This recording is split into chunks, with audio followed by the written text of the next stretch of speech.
ग्वालियर में हिंदू संगठनों के भारी विरोध के बाद सिंधिया रियासत काल से आयोजित हो रही रामलीला की राम बारात से गैर हिंदू पदाधिकारी को हटा दिया गया है।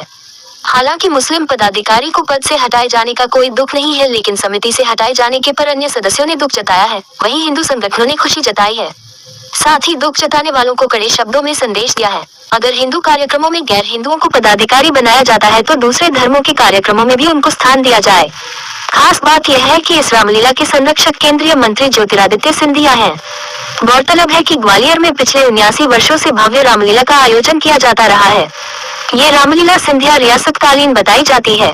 केंद्रीय मंत्री ज्योतिरादित्य सिंधिया इस रामलीला के संरक्षक हैं। इस रामलीला की राम बारात के चल समारोह के संयोजक नूर आलम उर्फ गुड्डू वारसी थे। हिंदू संगठनों के भारी विरोध के चलते आज राम बारात से पहले उन्हें हटा दिया गया। गुड्डू वर्तमान में भाजपा के अल्पसंख्यक मोर्चा के प्रदेश उपाध्यक्ष हैं और पूर्व में पार्षद रह चुके हैं। गुड्डू को पद से हटाए जाने के बाद समिति सदस्यों ने दुख व्यक्त किया है। वहीं नूर आलम उर्फ गुड्डू वारसी को राम बारात में पद से हटाए जाने की सूचना मीडिया कर्मियों के माध्यम से मिली। उनका कहना है कि पद से हटाए जाने का उन्हें कोई दुख नहीं है। भगवान श्री राम के प्रति उनके मन में आस्था है, इसलिए वे भविष्य में राम काज में सहयोग करते रहेंगे। गैर हिंदू या मुस्लिम पदाधिकारी को राम बारात से पहले पद से बेदखल किए जाने का बजरंग दल ने स्वागत किया है। साथ ही बर्खास्त पदाधिकारी के समर्थकों को कड़े शब्दों में संदेश देते हुए कहा है, अगर गैर हिंदू को धार्मिक कार्यक्रमों में पदाधिकारी बनाया जाता है तो उनको भी अन्य धर्मों के कार्यक्रमों में शामिल किया जाए या स्थान दिया जाए। बजरंग दल ने एक बार फिर साफ कर दिया है कि किसी सूरत में गैर हिंदू को हिंदू कार्यक्रमों में शामिल नहीं होने दिया जाएगा, जिसका वे एक अभियान के तहत लगातार विरोध कर रहे हैं। बहरहाल नूर आलम उर्फ गुड्डू वारसी को रामलीला समिति ने उनके पद से हटा दिया है। यहाँ बता दें, गुड्डू पिछले 25 वर्षों से रामलीला से जुड़े हैं और एक दशक से रामलीला की राम बारात के चल समारोह के संयोजक थे।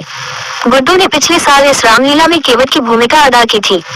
गुड्डू को ग्वालियर में केंद्रीय मंत्री ज्योतिरादित्य सिंधिया का कट्टर समर्थक माना जाता है, क्योंकि ज्योतिरादित्य सिंधिया जब कांग्रेस छोड़कर भाजपा में शामिल हुए थे तब सिंधिया के साथ गुड्डू भी भाजपा में शामिल हो गए थे। मेरा नाम गुड्डू वारसी है और मैं भारतीय जनता पार्टी के अल्पसंख्यक मोर्चा में प्रदेश उपाध्यक्ष हूँ।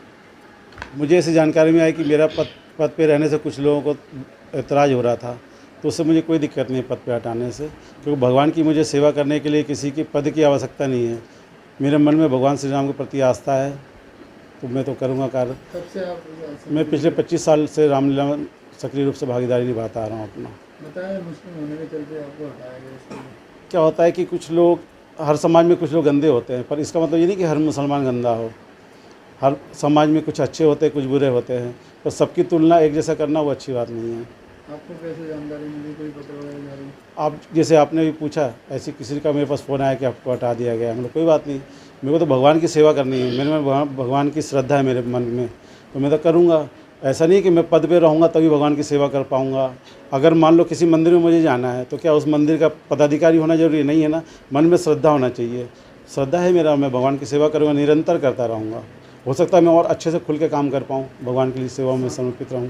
समिति के और जो अध्यक्ष हैं वगैरह से कोई बात आपकी हुई हो कुछ? अभी समिति के किसी से हमारी कोई बात नहीं पाई, किसी पदाधिकारी से। हमें सूचना प्राप्त हुई थी कि आज राम बारात निकलने वाली है। उसमें एक गुड्डू वारसी करके जो पूर्व में पार्षद रहा है गोल में गेंडवाई सड़क पर, वो काफ़ी बार है ना वहाँ पर जो भी 2 बार दंगे हुए वहाँ पर उसमें शामिल भी रहा। ऐसे व्यक्ति को उसमें सहयोग घोषित किया और हमें पता चलने के बाद हमने तुरंत आयोजककर्ता को फ़ोन लगाया और उन्होंने माफ़ीनामा हमें भेजा है। और हम आयोजन समिति से यही आह्वान करते हैं कि ऐसे व्यक्तियों को अपने आयोजन में शामिल ना करते हुए अपने कार्यक्रम को ठीक ढंग से उसको करना चाहिए, क्योंकि है ना उनका अभी पता चला है कि उन्होंने कहा है कि गलत किया है हिंदू संगठन ने, लेकिन गलत कुछ नहीं किया है। हिंदू संगठन भी है ना ऐसे कार्यक्रमों में भाग लेना उनको अच्छा लगता है, तो हमारे हिंदू संगठन से किसी न किसी को सहयोग बनाना चाहिए था।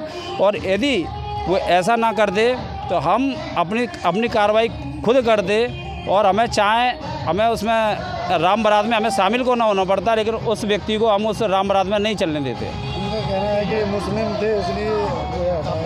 देखो, मुस्लिम थे क्योंकि सलीम कलीम का ऐसे कार्यक्रमों में कोई काम नहीं है हिंदू उत्सव की समितियों में, हिंदू उत्सवों में। और हम क्योंकि उनके कार्यक्रम होते हैं तो वो लोग हमें शामिल नहीं करते, हिंदू समाज शामिल नहीं करते वो, तो हम क्यों अपने हिंदू उत्सवों में शामिल होने दें। ये हमारी मांग थी और आगे भी जारी रहेगी। और पूर्व में भी है ना इस तरीके का यदि है ना इन्होंने किया हो तो हम आंदोलन भी करेंगे ऐसे लोगों के खिलाफ। यदि हमारी संघ विचारों की सरकारों में बैठे हुए हैं उनसे भी हम मांग करेंगे मुख्यमंत्री महोदय से कि ऐसे लोगों को तत्काल प्रभाव से हटाया जाए और इनको पार्टी से निष्कासित किया जाए। मनोज जी, मेरा एक सवाल ये है कि आपको क्या सूचना भेजी है, माफीनामा भेजा है या हटाने की सूचना भेजी है? हमें रामलीला समिति के नाम से एक लेटर जारी हुआ है, उन्होंने माफ़ीनामा मांगा है। उन्होंने कहा है कि हमने तत्काल प्रभाव से गुड्डू बारसी नाम के व्यक्ति को जिसको सहयोग बनाया था उसको हटा दिया है और आगे से ऐसा काम नहीं करेंगे और आप ना इसमें निश्चिंत रहिए, हमें आश्वासन दिया है। अभी मैंने बताया 2 मिनट पहले कि ये जो हिंदू संगठन है उनका विरोध था कि साहब इसमें मुसलमान नहीं रहना चाहिए, इसलिए हटाए। कौन से संगठन थे, कितने? बजरंग दल और हिंदू जागरण मंच। कई वर्षों से लेकिन वो तो जुड़े हैं। तो इसीलिए तो कह रहा हूँ हमको दुख है कि ये नहीं हटाना चाहिए, लेकिन हटाना पड़ा। किस पद पे थे ये? वो संयोजक थे इसके चल समारोह। अभी आपके द्वारा कोई पत्र जारी किया गया? मैंने भेज दिया, मैसेज भेज दिया कि उनको हटाए।